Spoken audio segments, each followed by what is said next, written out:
Welcome to the Freedive Café, episode 17, with Thibault Guignés.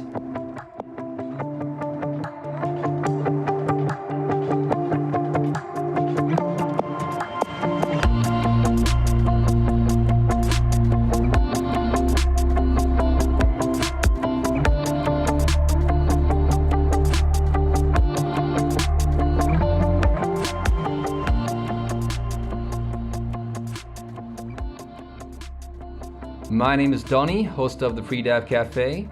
The Freedive Café is long-form interviews that get into the backstories, the training, the challenges, the passions and fears and personal philosophies of the merry band of breath holders known as freedivers. The Freedive Café website is at freedivecafé.com. All the episodes, show notes and the new blog can be found there. Please like the Facebook page at facebook.com/freedivecafe and share the content with your friends. If you're already subscribed to the podcast through iTunes or Stitcher or something like that, you won't be alerted of new written blog posts. So if you want to be alerted when a new article or post comes out, go to the website and use the little subscription form on the right-hand side of the page. Then you'll get an email whenever anything new comes out on the site, podcast episodes and blog posts alike. Today's episode is brought to you by Audible. If you don't know what Audible is, they are the Amazon of audiobooks. They have more than 180,000 titles on offer, amazing audiobooks read by fantastic voices. And Audible has a great special offer for listeners of the Freedive Café. Go to the Freedive Café website and click on any of the Audible banners there, and you'll be taken to a page where you can sign up for a free 30-day trial, and you'll also receive one free audiobook, anything you want, and it's yours to keep. It doesn't cost you a cent, and Audible throws me a few bucks every time someone signs up, so it's really a great way to support the podcast and helps a lot. Today on the show, you will hear Thibault Guignés recommend the historical fiction novels by Colleen McCulloch about the Roman Republic. Those books are called The Masters of Rome. Thibault highly recommends those, and you can go and get one right now with our special Audible trial if you would like. Go to thefreedivecafé.com and click on the Audible banner to get a free book now. If you would like to support the podcast regularly, consider joining the Freedive Café Patreon tribe. There is a small band of supporters who make this show possible by donating a few dollars every month. If you love the show and would buy me a coffee for the work that I do, consider doing that through Patreon. Head over to patreon.com/freedivecafe and take it from there. Alright, it's the beginning of a new year and the episodes are going to be coming thick and fast. I'm shooting for a new episode every 10 days or so make sure to subscribe so you don't miss one. First up in 2018, Thibault Guignés. Thibault is from France and at the time of recording holds the French record for free immersion at 105 meters. He started freediving 3.5 years ago and has been dedicating 100% of his time to freediving since then. He is an examiner and instructor trainer for RAID and an instructor trainer for SSI and the owner of Freedive HQ in Mactan in the Philippines. Thibault was part of the French national team for the AIDA World Championships in 2015 and 2017 and won the triple depth competition in 2015 in Dahab. He is currently the deepest freediver based in the Philippines and is always happy to share his passion for freediving with students from all over the world at Freedive HQ. I hope you enjoy listening to this episode as much as I enjoyed recording it. Thibault is an extremely friendly and positive gentleman who really loves to talk about freediving, and I loved hearing his story. I'm sure you guys will too. Okay, Freedive Café family, let's dive.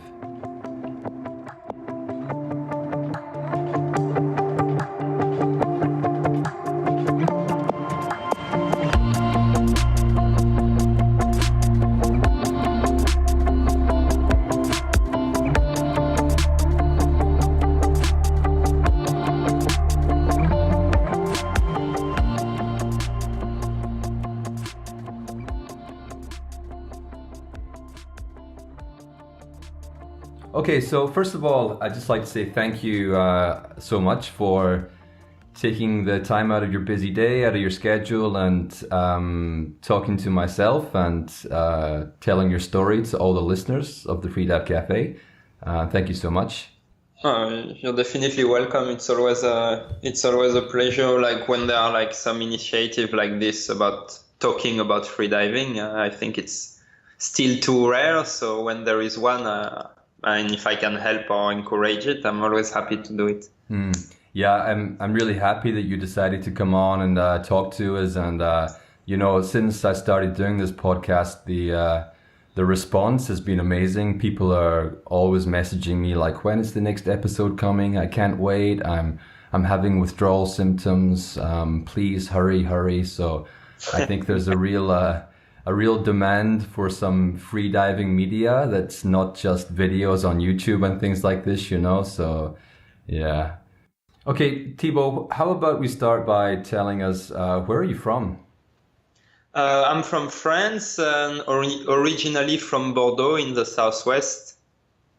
And how did you start freediving in France? What was your first exposure to freediving? Actually, my first exposure to freediving was way more recent. So I had left France already for a while.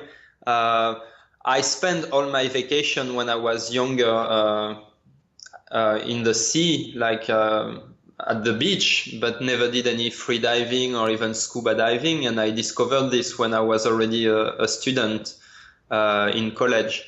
And freediving, it's only like 3 years ago that I actually discovered freediving. Even before, I didn't know much about it at all. Wow, so you're super new in a sense to the sport. Oh yeah, definitely. I've always been close to the ocean. I did study oceanography, then I studied to become a scuba diving instructor in France, which takes one whole year of study. But freediving was really like completely random. And did you do a course with a school somewhere? Yeah, exactly. I was in Kotao because I was taking the PADI open water scuba instructor. After this whole year of studying in France, I had just planned to travel for a couple of years and set up a scuba diving shop. And I was in Kotao waiting for some friends who were supposed to meet with me and go traveling around with me. And I had like 4 days to kill. So I took a level 1 course there and instantaneously I knew it was for me. So since then, maybe I did like 4 scuba dives. and So you had this big plan to start a scuba shop, and then it all just came crashing down because of freediving. Yeah, but in the end, I took over a free diving shop, which is kind of the same kind of life project. I just decided already when I was a student, I knew that I didn't really want to work in an office, and so I just finished my studies and worked like for 5 years in Paris to save a bit of money. Took some scuba diploma, and then I quit my job and just was planning to travel around and gain experience a little before setting my own scuba shop. And on the way, I discovered freediving. So yeah, the project evolved into a freediving shop. Nice. So when you first did your freediving course in Koh Tao, you said you kind of fell in love with it quite quickly, but did you find it very easy in the beginning, or was it very difficult for you? It was quite easy. I was honestly quite a natural. I was doing hands-free equalization from the start, head down, very quick. The first day I was at 20 meters, and I don't know, it felt so good and so easy. It was 100% natural. Wow, I wish it was like that for me. I've been quite lucky, I have Yeah, to say. yeah. So when you say that you did hands free, was that just something that came to you naturally that you didn't have to think about? Yeah, exactly. I was a bit surprised. I knew from scuba diving that most people needed to pinch their nose to equalize, but in scuba diving you still spend way less time on equalization that you spend usually in free diving. So I don't know, I just started, and the first time usually you go down in free immersion with the rope, especially to test equalization, and I definitely didn't have to do anything. You're a lucky man, Thibault. Yes, I am. So you said you only started freediving 3 years ago, and now you're a national record holder. I think national records are not that big a deal, considering that it's some of them are not that considerable in depth. But you're diving deeper than 100 meters. That's 105 meters in free immersion. So how was it going from a beginner 3 years ago to diving to 100 meters and more 3 years later? Was that a very steady progression, or did you make big jumps? Did you have to train a lot, or did it all just come very easily to you? I think to make it in such a short time, I was lucky that it came very easy, but also before scuba diving, I was doing a lot of sports, a lot of rock climbing and long distance triathlon. So, I decided to work 5 years to save money in Paris. But for me to live in Paris, I grew up in countryside and next to the ocean. So I felt that I had to do something to keep me sane. So I used to do like a lot of sport, like 20 hours a week in addition to my job. So, and I love having a routine of training and something to do with an objective and a goal like this. So I had those 2 years of travel that I had planned. At the beginning, I kept going a bit with the plan, but very quickly I reorganized all my traveling to be only in places I could train freediving, because for me, it's not like I had to train. I loved and I still love training. For me, it's training is as much a pleasure as the time I spend in the water. Even when I train outside of the water, I really love it. So was 3 years, but the first year was like really full time doing freediving only for myself. And then those past 2 years, I also took over a shop, so I had less time to train. But still, when I was working I was working freediving, teaching a lot, so that's a good training as well. So I think, I was lucky to have it coming easy, and also I trained a lot. And you said that basically your physical condition was very good before you even started to. Yes, I had like very, very low heart rate originally when I was doing this kind of sport, like resting. When I wake up, it's like usually 40, 45 maximum. So that's definitely a plus. The mobilization has never been an issue in any way, even to the depths I go now. And I still feel I have a lot of margin.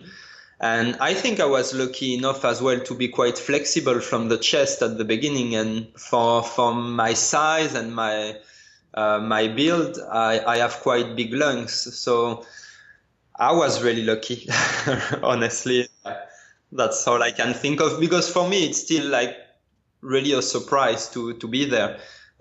Even 1 year ago, I was already quite deep in my training, but you would have told me I would take the French record. I would have laughed, and even still now, it's a bit weird for me to have it. Right, yeah, I can imagine. But starting off with a resting heart rate of below 45 it's a good start, right? Yeah, definitely. I was actually pretty good from the start on the relaxation, and then what I needed to work a bit more was like the kind of fighting part sometimes, especially in disciplines like static, or I tended at the beginning to give up quite easily. So I worked a lot on the physical aspects to make it easier also on my mind in a later stage. And I don't know, this is quite all new to me, so I try some stuff and I see how it goes. But mostly my limitation has always been a bit the mind. But I think it's a very good thing. I used to turn early a lot in my diving in training, and I allow myself to turn a lot. And the more I allow myself to turn early, the less I do it actually. So little by little, I'm building a more confident and strong mind, and that helps a lot. but it's still definitely my limitation. So did you start doing competitions pretty quickly? Yes, quite quickly. After a bit more than 1 year of freediving, I was in Philippines working and training a lot in Freedive HQ, and there was this competition in Panglao organized by Stefan Rendig, one of your former talker. He's organizing amazing competitions in Panglao several times a year, and especially now the Freediving Asian Cup. At the time was much smaller and called the Freedive Panglao Challenge. And it's just like with the other instructors, we just decided to go to have a first try in a competition just to see how it goes, was just for fun. And was really weird to me because at the time I was around 80 meters in my training, a bit deeper. But to me, it didn't feel that I was going deep enough to take part in a competition. So we went there just like tourists, kind of, in our mindset. And when I arrived there, I realized that actually 80 meters was quite deep in free immersion and was quite good performances. And then thanks to this performance, I got selected by AIDA French team for World Championships. So same, I applied for it, of course, but I really thought like with 80 meter, I wouldn't be taken. I knew nothing about competitive freediving basically because I was so new to the sport. But then I got caught in the game and I realized it was a great way to meet with a lot of other freedivers. I was lacking a bit of guidance in my training. I was a bit by myself training in Freedive HQ with buddies, but as inexperienced as I was. So it was good to talk to people and see how they would train, how they would compete. And also, you talk with people, you find some other places to train as well. So I kept going for the experience, kind of. So you started, the first competition would have been in 2014, and then you did the team championships, or was it the AIDA Team World Championship in 2016? No, I started competing in 2015, and then in Panglao. I did one competition there, and then I did the individual world championship in 2015 in Cyprus with AIDA French team. Because in some countries, including France, you need to get selected by AIDA France to go to the individual world championships. And the same year I did the Australian Championships in Bali because I had been training already a lot in Bali with Julia Muche from Apnea Bali. She's an amazing coach. And I went there, same for training, and they were organizing the Australian Championships. So I went there just for fun. Usually the first year of competition besides World Championship was just opportunities. I was in some place and there was some training going on and competition organized there. So then I went to World Championships and I finished the season because it was really close to Cyprus. I went to Egypt to train with some friends and the triple depths competition was organized there. So I took part and was really fun because you don't have all the very big guns in triple depths anymore because it's in the blue hole and it's 90 meters. But still, it's very good atmosphere and there are like some nice prizes usually. And for once, I did a competition like with the idea of maybe getting on the podium. So it was really fun to have this kind of experience where you can do a bit of strategy as well, wonder what the other are going to announce. Was actually very stimulating. Nice. So what is your favorite discipline? Obviously, it's free immersion. Right. Mm-hmm. Although I like a lot constant weight with bifins as well. And lately, I invested in a very nice monofin because I was new to it. I bought my first monofin, was not necessarily the best one for me. And I trained a little bit with it and then switched to free immersion and didn't get any motivation to use this monofin again. lately I bought a new one, a very nice one, and I started training monofin again. I actually love it as well. Nice. So which monofin did you buy? I buy one from Alexei Molchanov, and so far I'm really, really happy with it. So Do you so you have the shop in Panglao? No, you have the shop in Lapu Lapu in yes, near Cebu City. Um, so you train there, but obviously you're teaching as well. Do you get much time to train seriously? the first year, last year, from December 2015 to December 2016, basically, I was training from time to time, but even the training was never that good in the sense that, I just took over a shop, and when I was training, it's basically because we didn't have that many people, so I was stressed about it. Right, yeah. And the first year, time to adapt to the way of working there, and I had just spent 3 years just traveling around and training freediving and scuba diving for myself. So it was stress-free completely, and suddenly I took over a shop with some employees. So was really stressful the first year. So I didn't train much. Still, I managed to progress a little. And the second year, the first months were still difficult to train. And now for 6, 7 months, I have been able to train a lot. And I still teach quite regularly, but I have now a manager for the shop, so I still have a lot of time for my own training. Nice. So you're beginning to create some space around your duties in the shop so that you can concentrate on your training. Yes, and my instructors are really supportive of it as well, because we are a shop where all the instructors spend quite some time training. We prefer each to work a bit less but have some time training, so it's good as well for me because this way I always have some good buddies to train with.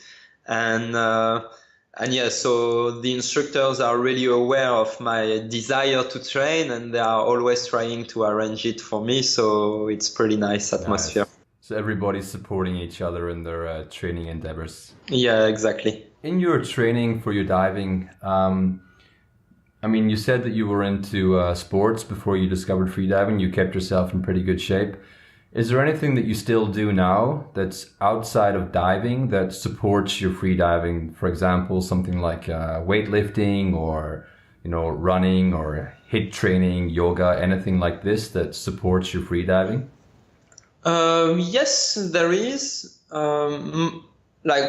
When I don't have that much time, I try to dedicate it the maximum to diving, because to me the secret is as well just the time you spend in the water.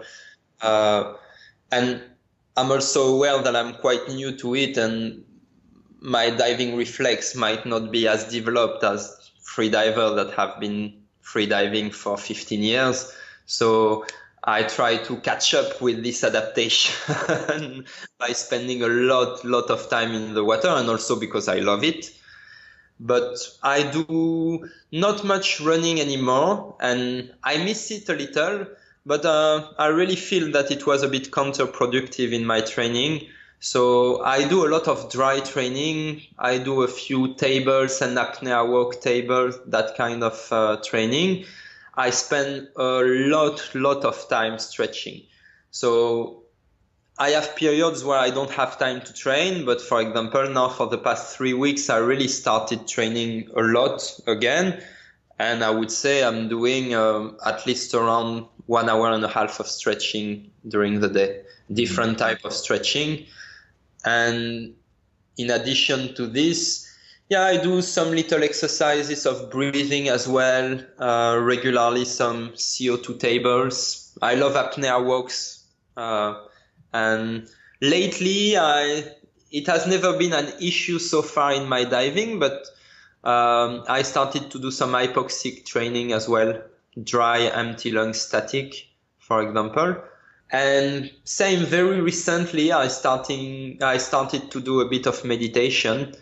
All the things I wanted to try for quite a while, but that I couldn't because I took over the shop, and then for the first year, 1 year and a half, I couldn't really train that much. So now I'm trying a lot of new stuff, and I will see which one are efficient or not.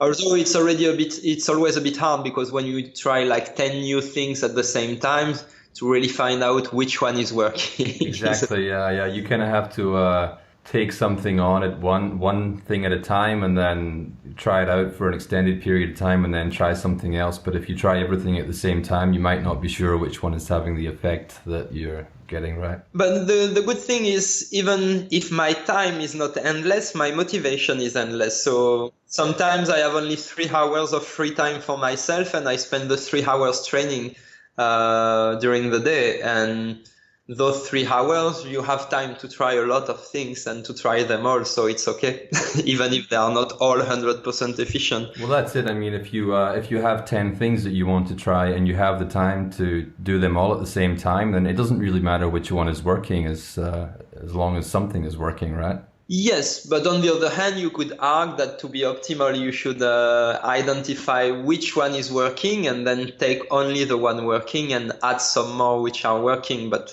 I think that will be something that comes with experience, though. yeah, and also I do it because I enjoy it, not only because I feel I have to do it. So it's pretty, and all of them are pretty relaxing one way or another, either while you do it or after you've done it. When you do your CO2 tables, do you do like traditional tables with, semi-long rest times, or do you do tables with short rest times?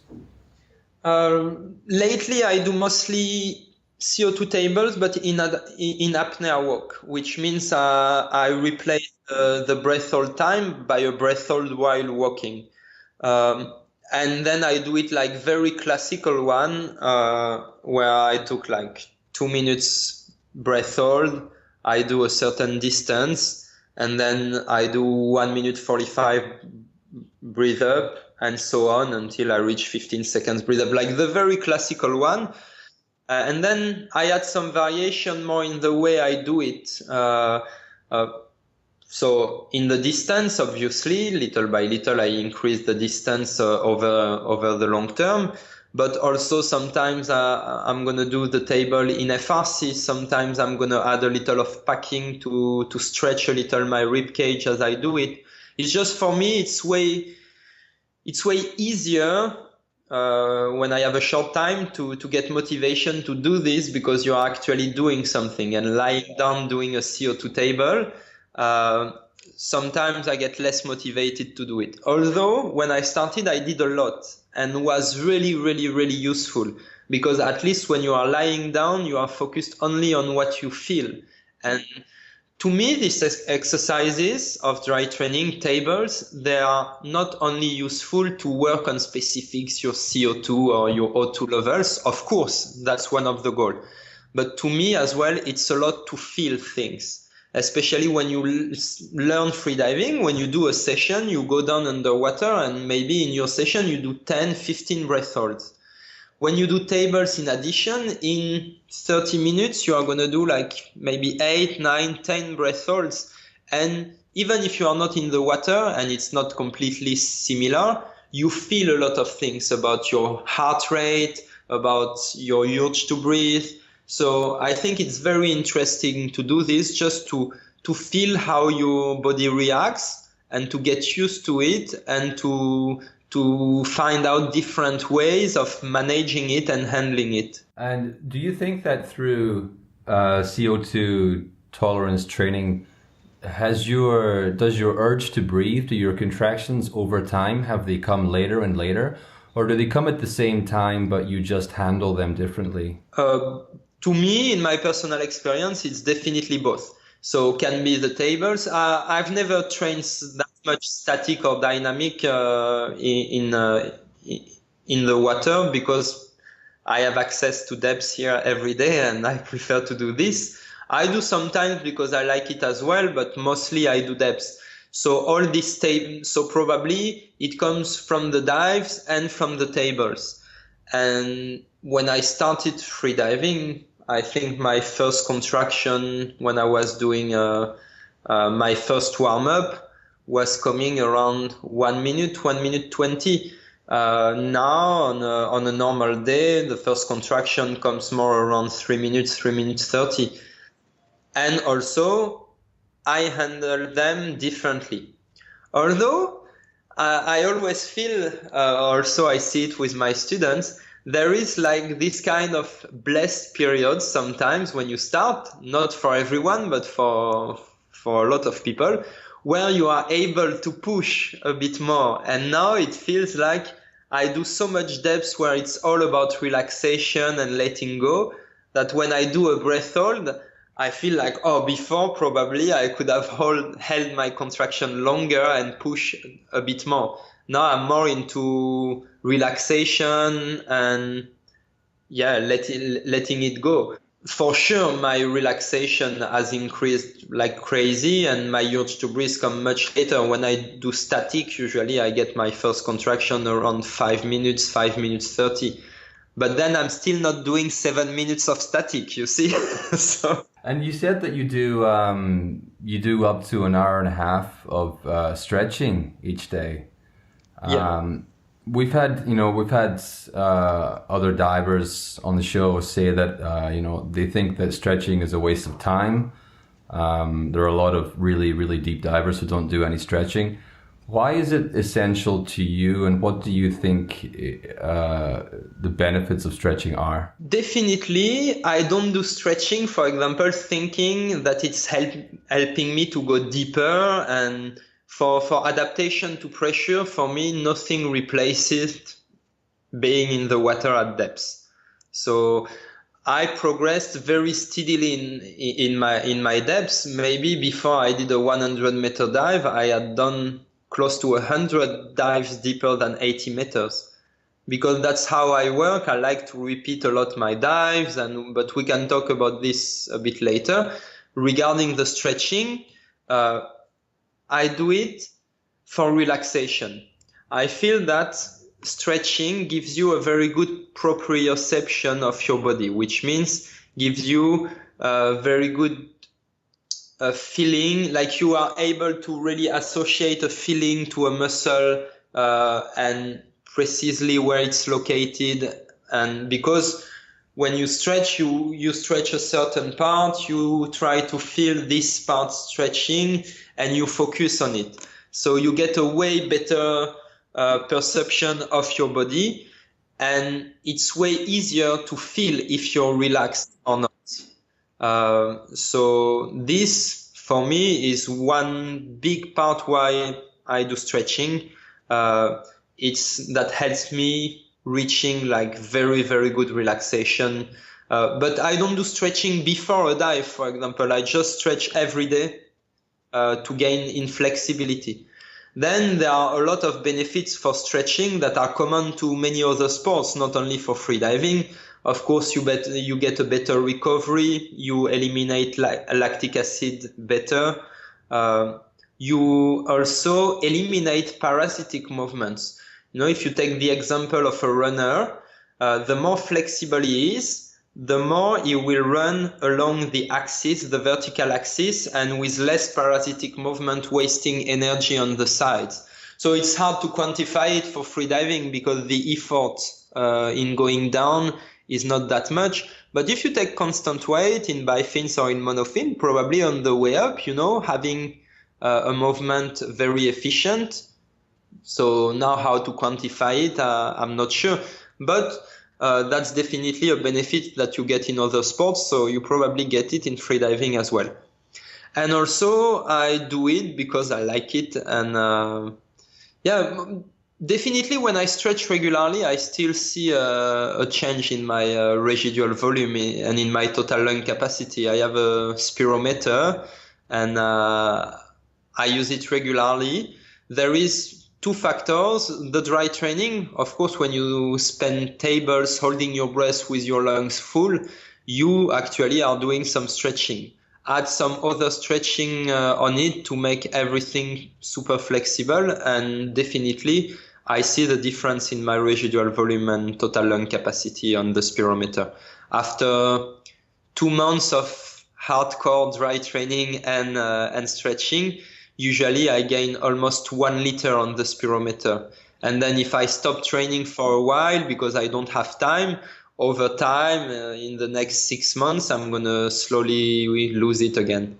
Yeah, I think that's, you made a lot of really good points there about stretching and the benefits. I think that the points you made about the better proprioception is something that I definitely agree with. The ability to feel which part of the body on a deep level is relaxed and which is tense is definitely what I noticed myself. Also, you know, when I had the last time I had a long period of just diving and also stretching and doing yoga each day, I had a really big improvement in my residual volume over that 3-week period, which I've noticed in the last 6 weeks or the last 2 months since I haven't been stretching so much has definitely decreased again. I've kind of lost some of that. So yeah, I agree with what you say about that. Yeah, but then I understand the other deep diver that say that it's a bit useless. What I mean is, for example, I had a whole period where I didn't have time to stretch, but I had time to do a lot of deep diving, and I didn't feel much difference on my deep dives. But on the other hand, I had been stretching very regularly over the past 2 years, so it's a bit hard to know. Yeah, well, I mean, if you're in a position where you're a world-class diver and you're able to go into the water, you know, essentially whenever you want and dive to depths of, 90, 100 meters, it's you're doing so much for yourself that you don't need to compensate with other activities, right? Yeah, I think so. What about your, do you have any specific kind of nutrition plan? Do you have a certain kind of diet? Do you carefully watch what you eat in relation to your freediving training?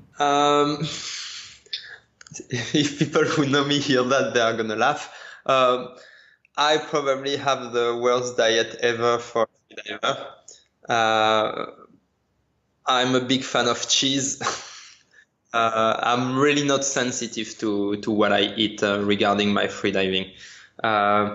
I've been trying some kind of healthy period. I've been trying some kind of junk food periods. I don't feel any difference. And I'm a big Coke Zero addict, which I know is awful, but I drink liters of them every day. So I'm really not a good example in terms of diet. Still, I eat a lot of fat stuff, but I also eat a lot of I eat a lot of everything. So it's no, I really don't pay much attention to what I eat. Also because I'm always super busy, and when I don't have that much time in the evening and I have to choose between should I spend half an hour cooking or should I spend it stretching, usually I go for the stretching. Right, so I won't send anyone to you for nutritional advice then. No, I know all about it. I know that I'm doing bad, but I cannot get myself to do it right. You know, I believe sometimes we have a limited amount of motivation in one day. And then if I spend all my motivation on other stuff, I cannot get to motivate myself to eat super healthy, especially in the evenings. At lunch, I eat at my shop, and we have a great restaurant, so it's okay. I always eat quite healthy, but when I'm at home, it's a bit different. Well, you never know if if at some point you discover the motivation to address your diet, it could take you to the next level. You know, it could add 20 meters onto your dives. Maybe, but I have a few other ways that I'm willing to explore first. Right. It's the last resort. I still feel I have some margin on other stuff. So I mean, in 3 years, you've gone from a complete beginner to the upper ranks of the freediving world, I guess. I mean, diving deeper than 100 meters. In that time, you know, you did mention that we could talk a bit about the really slow progression that you like to take in your depth. Nonetheless, you've progressed really quickly. Have you ever had any kind of accident or injury, anything like a squeeze or anything like that in this time that you've progressed so quickly? Not really, but actually, it depends how you see it, that I progress quickly or not. Because if you look at someone, let's say on the past 3 years, I've been freediving full time, 9 to 10 months a year. And on those time, I was always training. So in the end, in terms of number of sessions I did, maybe I did even more than some people who have been freediving for way longer, but that cannot afford to do this because they have a job in another field, and then they cannot train as much, and they take 3 weeks or 1 month from time to time to progress in the freediving. So I don't really believe I have been that fast, because I did freedive a lot in those 3 years, like really a lot. And I was kind of lucky, I think, to start in Koh Tao. In Koh Tao, it's hard already to find 40 meters. From time to time, on really high tide, in the right spot, if the moon is aligned and everything, you can find 45 meters. And I stayed there because I liked the place a lot, and I was working on my freediving. But as I mentioned it came very easy. Like in 10 days, I was to 40 meters. And after that, I still spent like more than 4 months there. Sometimes from time to time going on vacation somewhere else, but mostly 4 or 5 months in Koh Tao, where I couldn't go deeper. So I was making it very strong to that depth. And in the meantime, I was working on other aspects, but I was kind of stuck at 40, 45 meters after only 10 days. And so for 4 to 5 months. And then I went to Bali. I did a quick stop to Dahab to visit friends. And then in 2 days, I was around 60 meters quite easily. And I went to Bali, to Julia Muche in Apnea Bali, and asked her to coach me for depths. Because I had heard she was pretty good at it, and I can confirm it. And she made me do a dive to 60 meters, and she told me, okay, now before we start going deeper, we are going to work on this, and you are going to do this. And she gave me a whole program where actually I wasn't doing much depth at all. So I made it very strong, same between 40 and 60 meters for 2 or 3 months, diving 4 or 5 times a week to those depths, and working on some other technical stuff, and doing FRC dives to work on my adaptation to pressure as well. So I took it actually very slow, and I left Bali 3 months later. My max was 65 meters. But still, I felt so much stronger, even though I was only 5 meters deeper, that it had been really, really, really worth it. And then same, each time I was going somewhere, I would add like 5 to 10 meters in a few months. So if you think of it, when you have people who take 1 month of vacation, a lot of them progress of more than 5 to 10 meters compared with their previous PB. Mm-hmm. It depends at which level, but in that kind of depth, that's not completely uncommon. So I don't think I was that fast. I think I was just really enjoying it and really diving a lot. And when I arrived in Philippines, same. I spent 6 months in Freedive HQ. I arrived, I was around 70-75 meters, and I left 6 months later. I was 85 meters depth. But 85 meters was my max, but that meant I could do 80 any day. Good day, bad day, sick, not sick, bad weather, current or not, I would do 80. It was something I would do when I was at 85, I would do 75 when I'm really tired and I don't really want to dive, because I made it so strong that those dives are easy. Right now, my PB is kind of only 105, but I can do a 100 any day. Any day. You're completely adapted to that depth now. Yeah, I have been some 100 meters dive with so much current that in the end on my watch I have 90 meters on it. Right. And still it felt easy. And just I repeat it so much and make it so strong that even if I stop for a little while, I don't go back. And I think that's what makes on the long term the kind of fast progress. But in terms of number of dives, probably I'm quite slow. So I was watching a video of your free immersion 105-meter dive, and on the title of the video was something like free immersion 105 meters, no packing. Do you do all your deep dives without packing? Is there a reason why you don't pack? The first reason that makes me not starting packing is first I wasn't comfortable with it doing it.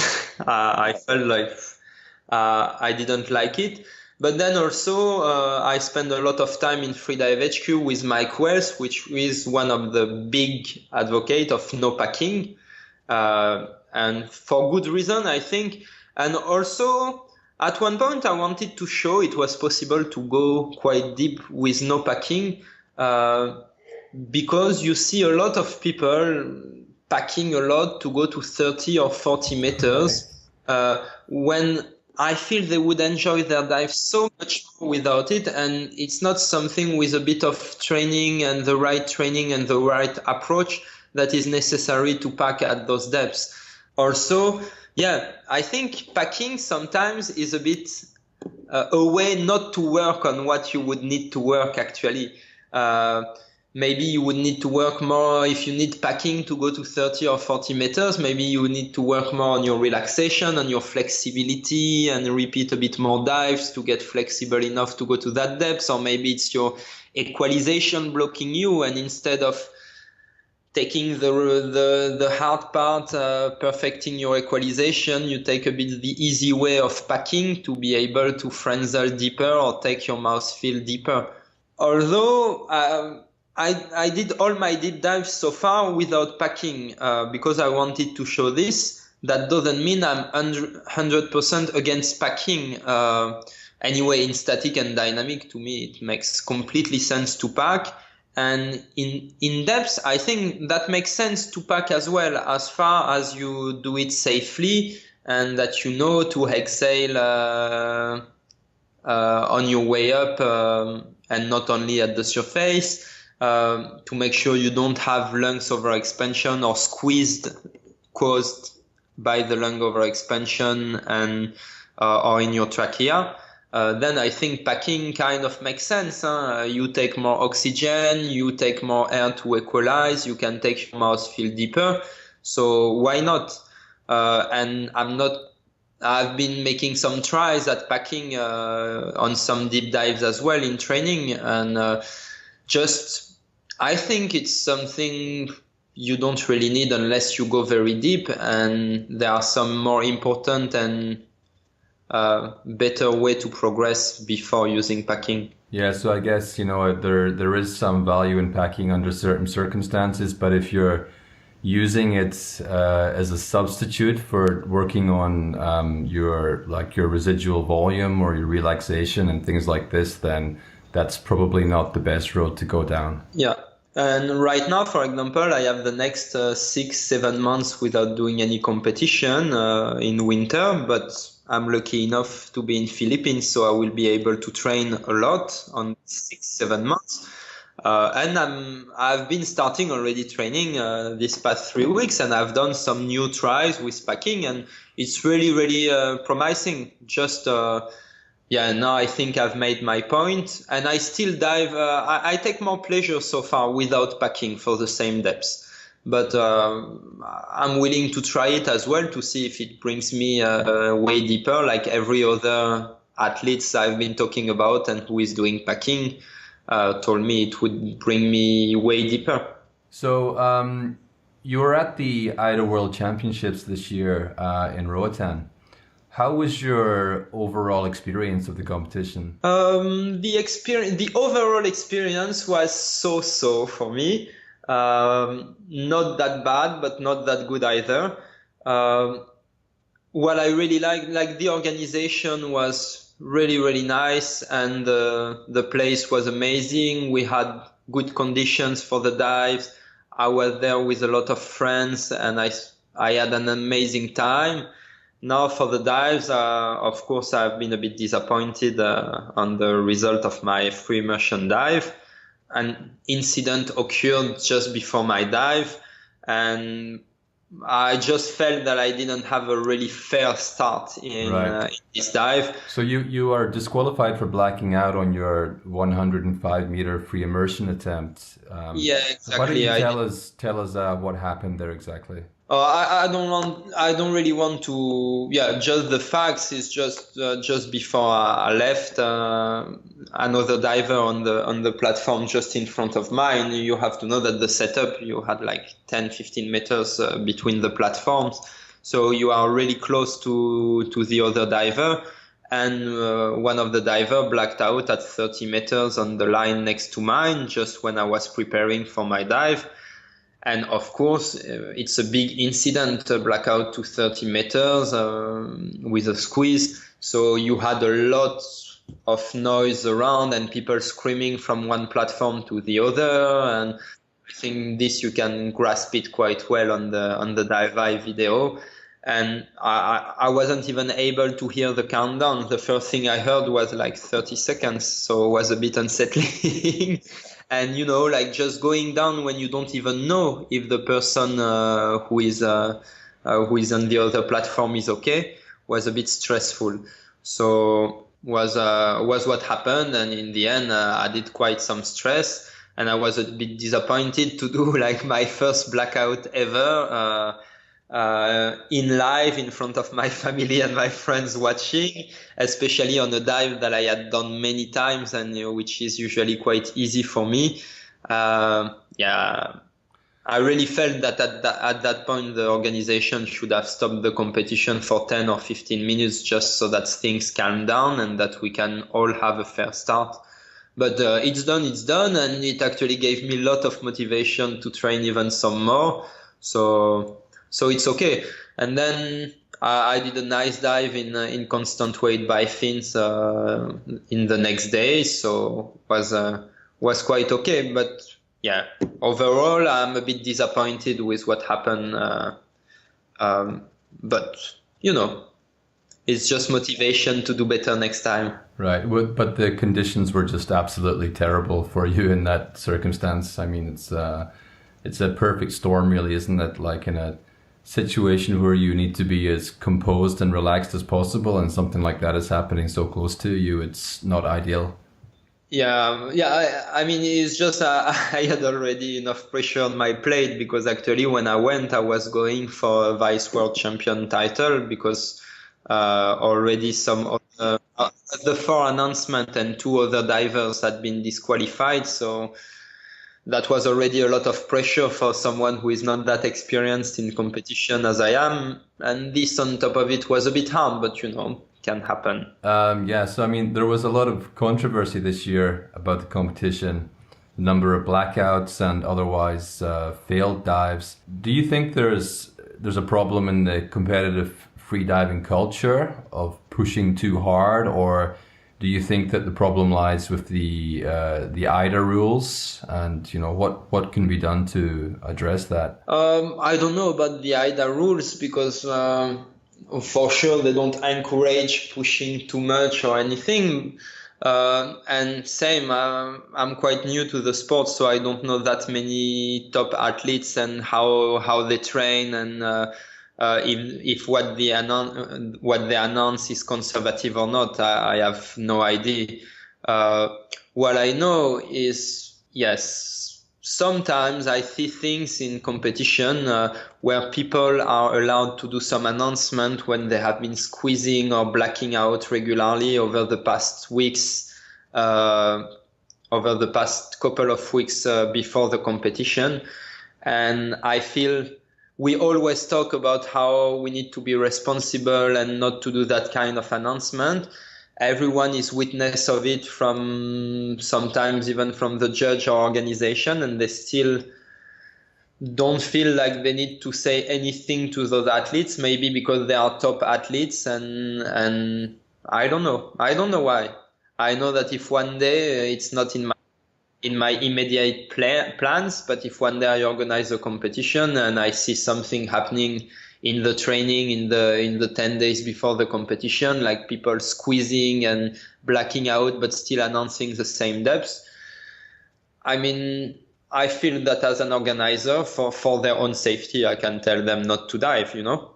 Yeah. But it feels, I can understand how it can feel, because you can feel like, who am I to tell those freedivers who are even better than me such things when am I an organizer? But still, at one point it's detrimental for the sport, but also it's mostly unsafe for them, you know? Okay, so let's switch gears a little bit.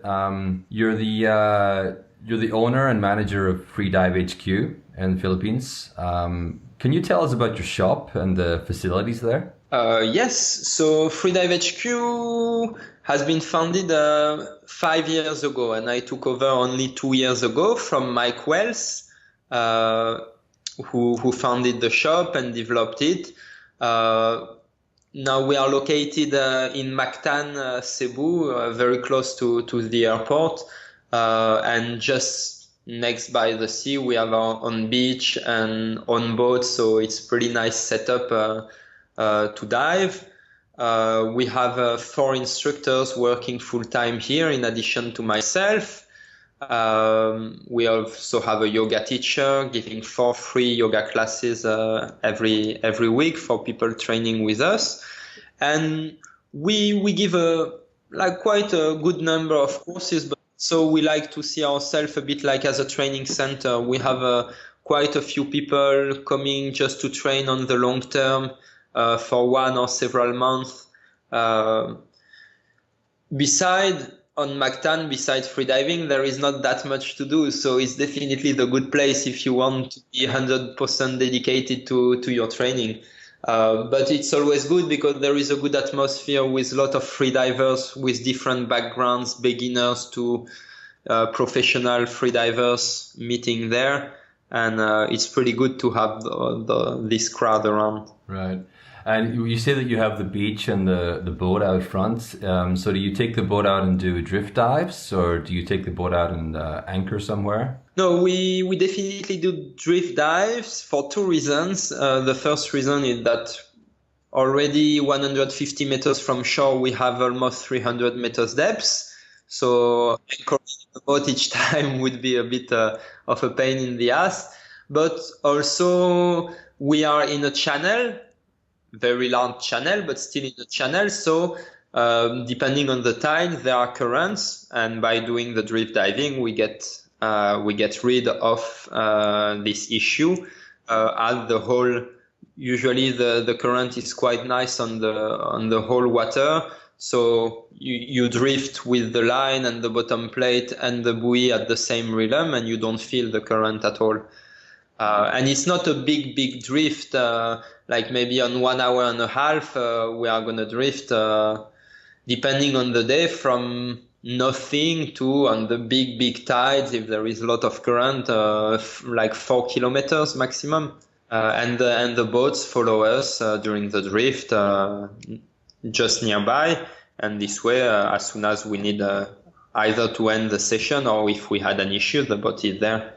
Yeah, it's a really nice way to dive. So what's involved in the daily running of your shop? Right now, I finally have I have now a manager who is taking care of all the operational, like managing the Filipino staff, because the paperwork, taking payment, that kind of job. And I'm taking care more of the education part, because I'm also an examiner for rate freediving, which means I teach the instructor trainers for rate freediving and write some of the programs for them as well. And I'm also a SSI instructor trainer, so I take care of the education of the students, of my own instructors, because they also need to evolve as instructor. You have the different level of instructors. and they can become instructor specialty. And we try to do at least one workshop each week where we talk about one subject to go way more into depth into the knowledge. So I organize this, and I take care of all the what we call our master training program, where students stay on the long term to train. I dive personally with those people at least 2 times a week, and we do some workshop to go a bit deeper into the knowledge. Can be various subjects, can be deep equalization, can be advanced stretching, can be some question answer session about theory subject. Just so, yeah, it's that kind of workshop we include in our program. So I take care of all of this, and of course I also welcome all the customers. I teach all the instructor courses that we run in Freedive HQ for RAID or for SSI, and from time to time I teach some beginner courses as well, because I like to do it from time to time, but mostly the beginner courses for level 1 to level 3 are taught by the instructors, because we have four full-time instructors working with us. You said that you're in charge of writing some of the freediving programs for RAID. Many people might not be familiar with the RAID system. Can you tell us a little bit about it and how it compares to other systems like the AIDA system or SSI? Yes, RAID is developed mostly in Asia at the moment, but starts spreading. There are like some freediving schools and scuba diving schools as well, because it's a general agency, just like SSI.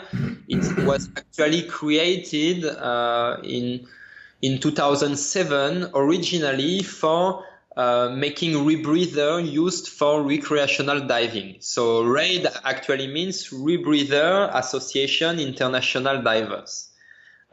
And then in 2014, Mares bought SSI, and some head of SSI programs, including the freediving, the tech diving, and the scuba diving programs, they decided to join RAID to create their own general agency. So they benefited from all the experience they had in scuba diving and tech diving, first from PADI and then from SSI. And they created their own agency that is actually the fastest growing agency in the world in terms of scuba and freediving. It's growing very fast. It's quite similar for freediving to SSI. Firstly, because it's the same person that originally wrote both programs, Mike Wells. He wrote the SSI free and then the RAID freediving programs. So of course there are some differences, especially as now different persons write the programs. But the skills are very similar because they didn't reinvent all freediving, of course. And also because this way you can easily cross over from one agency to the other as a student. The levels are strictly equivalent to SSI and very close to AIDA as well. So it's quite easy to go from an agency to the other. And the main aspect in RAID as well, which is new, is their online platform, because they were the first one to start e-learning for freediving. Then they were joined by SSI as well.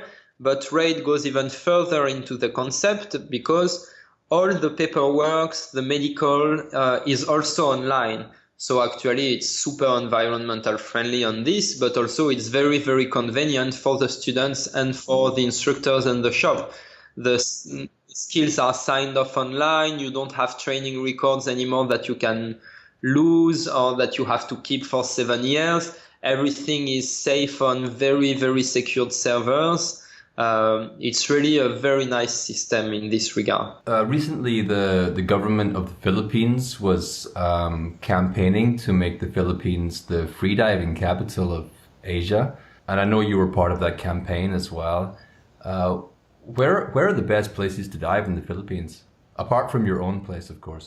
Yeah, I was definitely part of that campaign that was organized as well around the venue of Guillaume Neris in Philippines, who has been named ambassador for freediving for the Philippines for freediving, because the government and the Department of Tourism really want to make Philippines freediving capital of Asia.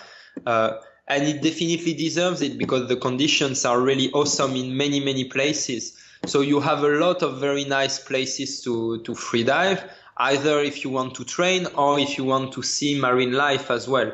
It's for both, it's absolutely awesome. So of course for training you have it in Mactan, but you also have on the other side of the island in Moalboal. They have a lot of very nice conditions. In Panglao, where you have Stefan Rendig with Freedive Panglao and Sura Dai with Freedive Plus. They have very, very nice condition. Basically, anywhere you train in Philippines, you have very close to the shore, unlimited depths. Mm-hmm. That's the good points with Philippines, is that it's only volcanic islands of this kind where the drop-off is very deep, pretty quick. And then if you want to go even on some smaller freediving school, but more chill in very remote places. You also have Kurma freediving with Digi, a German guy who is awesome. They have a yoga and freediving center. In Moalboal, you have 4 or 5 schools, including Freediving Planet. I think right now in Philippines, you probably have close to 15 freediving schools at least, and that's not for nothing. It's because the conditions, it's flat, warm, good visibility, almost all year round. And we have awesome conditions all year round in Freedive HQ. We never close. We are open all year round because the diving is possible all year round. So you have some seasons better than others. But even in bad seasons, it's usually what is considered as very good conditions for some other places. And now regarding marine life, you can see everything in Philippines. You have whale sharks, you have like sardine clouds, which are absolutely huge. You have dugong, you have sharks, you have treasure sharks. You have turtles, and if you go on some more remote islands like Colon, you can find some amazing corals and marine life. The only places in my life I've seen, and I've done quite a few, which were as beautiful as Colon, were maybe in the Raja Ampat, but other than that, a reef so alive and full of corals everywhere, I've never seen it. It's really, really amazing. What do you think about a big annual freediving competition being held somewhere in Asia? Would you like to see that happen in the Philippines? We actually start seeing happening because the Freedive Panglao challenge I was referring to lately is actually growing, and last year became Freediving Asian Cup, and there was like 40 contestants, which is already quite a big competition. And I think when they opened registration, it lasted 2 hours and then was full. So this year they are going to change a little bit the way to register so that everyone gets a chance to register. But it's very, very successful competition with very nice prizes. I think last year the first one for each male and female got a D6i from Sunto. The second one got some alchemy fins, and the third one got some custom-made Helios wetsuit. So it's like quite a big competition with a lot of freedivers from all around the world. You have actually quite a few very good freedivers either living or training in Philippines. Alenka Artnik has been training a big part of last year in Philippines. She's coming back in January. Vincent Mathieu from France, Stefan Rendig from Panglao, and a lot of Chinese, Sendo Wang, for example, one of the Chinese champion, Jessie Lu. Some of the Japanese girls are coming to train in Philippines regularly. It's really like becoming a big hub and a big competition as well. Yeah, I was just talking to Sayuri Kinoshita today. She's also heading over to the Philippines now the winter is approaching to do her training. Yeah, so I think Philippines is actually really becoming the capital of freediving in Asia. and probably just because they have honestly the best conditions. That doesn't mean you have only bad conditions somewhere else, but in Philippines it's particularly awesome for freediving. Right. So what about your favorite gear, Thibault? Do you have gear that you really liked? I know you said you have a Multinops monofin. What about your wetsuits? What do you like to use? I'm very classical lately with my wetsuit. I use some Helios wetsuit. I'm a big fan in general of open sail inside and smooth skin outside, even though it's very fragile. I like a lot my comfort, you know. So I'm a lot into this. So yeah, lately I definitely use Helios. Like for the fins, I do a lot of bifins lately with some alchemy fins. The first time I tried them, I actually won them from the triple depths competition, and I really found them absolutely awesome. The thing is, the foot pockets were a bit big, but I still use them a lot. And at one point, I wanted to do depth with bifins, so I wrote to Alchemy to get some smaller foot pockets, and they were nice enough to send me a new pair of fins and to sponsor me. So I was really proud and happy because for me it is the bifins that you can get, and I was already thinking that before, so I was really happy to get the opportunity to use them. I think now also Arnaud Girald, a French young guy from French team, who is very deep in bifins. He took the French record in CIMAS European Championship to 92 meters, and he's using them as well. We talked about it at last World Championship. I told him, oh, you should give it a try. He tried them and instantaneously went for them. They are really awesome. Other than that, I use, something that I like about the equipment, and I'm not sponsored at all or anything, is Mares. Okay, they can do this because they are a big brand, but they release some nose clip, which are actually, in my opinion, pretty good. And that finally, those are cheap nose clip, because sometimes you feel a bit like, okay, I know it's some work of development, and so you don't have that big volume, and you have to make money from it, but at one point you were finding some nose clip that you pay like $50, $60, $70, $80, $90. And it's like, yes. So already Octopus, when they released their nose clip, did a big effort and very nice nose clip. Just my nose is very big and oily, and the Octopus nose clip, I don't manage to use it properly.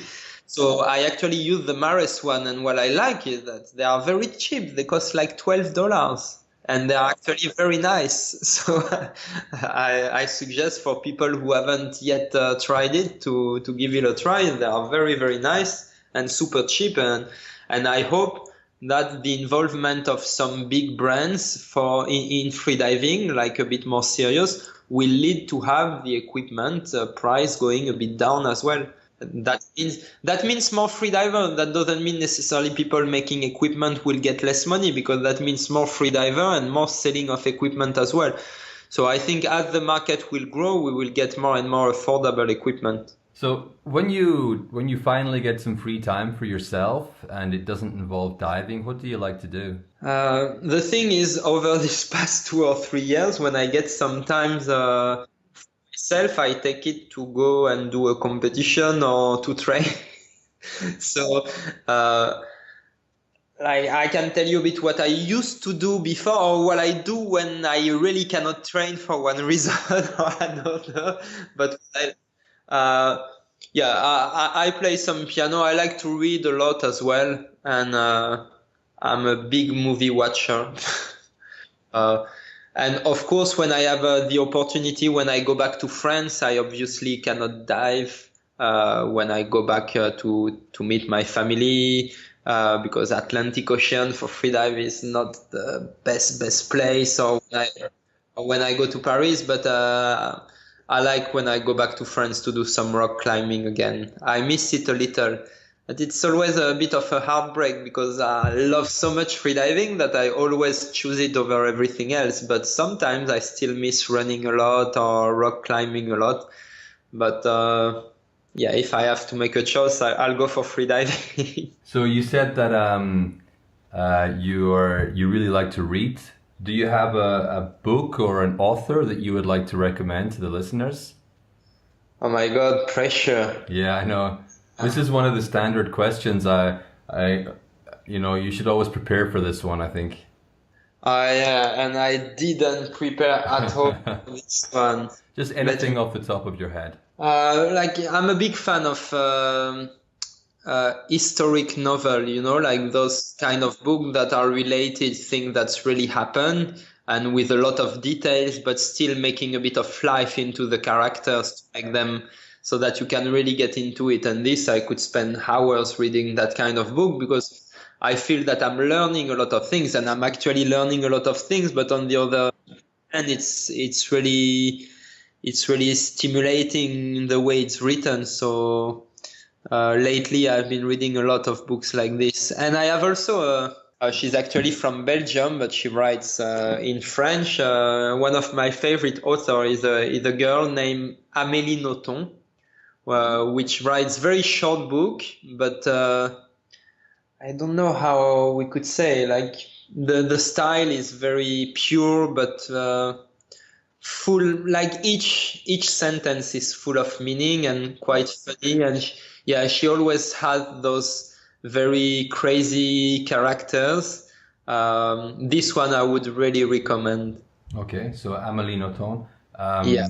Does she also have English translations of her books, or is that just for the French-speaking listeners? Probably she has some English-speaking translation. I'm sure. Yeah, her most famous have been translated for sure. And about as far as historical fiction novels go, do you have any recommendations there? Because I'm always trying to find a nice balance between a book that can teach me something, but is also just a little bit more entertaining. Sometimes I find that I'm reading just too much science or history or something like this, and I need something that carries me away a little bit. One I read that I really used to love is about Rome history, but not like the period we always hear about, like the emperors. It's about the Republic. It's about the fall of Rome Republic, and it's very, very interesting. It's full of details on how they were living, and also all the debates in the Senate, because they had one, and there were a lot of official transcriptions. So there were a lot of evidence of what they were talking about and the different laws and how it went until the Republic actually fell. And I think the writer was Colin McCullough, and I think the title in English was like the Master of Rome. The Masters of Rome, it was like the title of the series because there are several books about it. And it's really, really interesting. I love it. Yeah, I'll check that out. Sounds really interesting. I love anything to do with ancient Rome. So I'm going to check it out, and I'll put it in the show notes for the listeners to check out too. So just to finish up, Thibault, what are your plans for the future? Do you have any big dreams? Are you going to take over the world? Oh my God. No, actually, right now I'm just focusing on first my training. I really feel that I can do better, and also I just enjoy so much just training that I'm trying to find as much time as possible for it.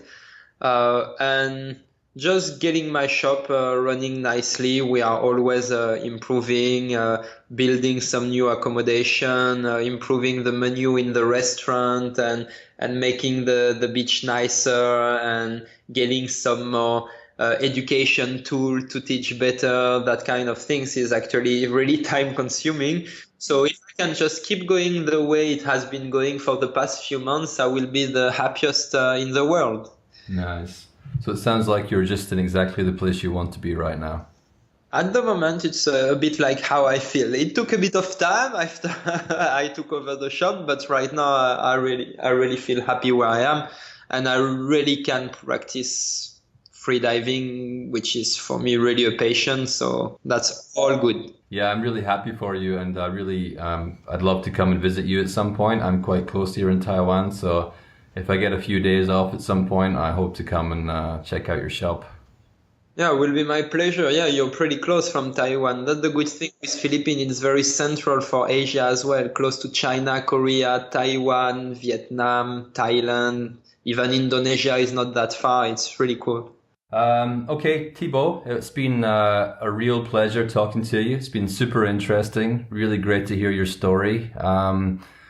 Hopefully we can do it again sometime. Hopefully I can get out to your shop in the Philippines and sure. train with you. Come over anytime. Okay. Have a lovely evening, and thank you so much again. And yeah, thanks, Thibault. Speak to you later.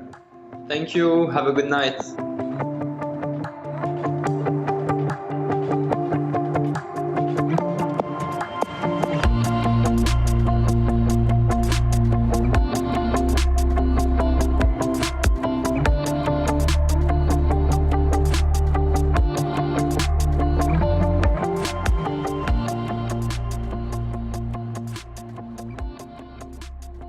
So that was Thibault Guignés. If you are passing through the island of Cebu in the Philippines, consider stopping by Thibault's shop for some training. I know I'll be getting myself there at some point. What did you think of the show? Let me know. Add me on Facebook. My name is Donny Mac. I'm on Instagram as Donny McFar, DonnyMcFar, and I'm here to answer questions and listen to your suggestions for how to make the show better. Remember to subscribe to the show through your favorite podcast provider so you don't miss an episode, and share the Freedive Café with your friends. Here's to a fantastic 2018 full of amazing diving, and don't forget to dive safe.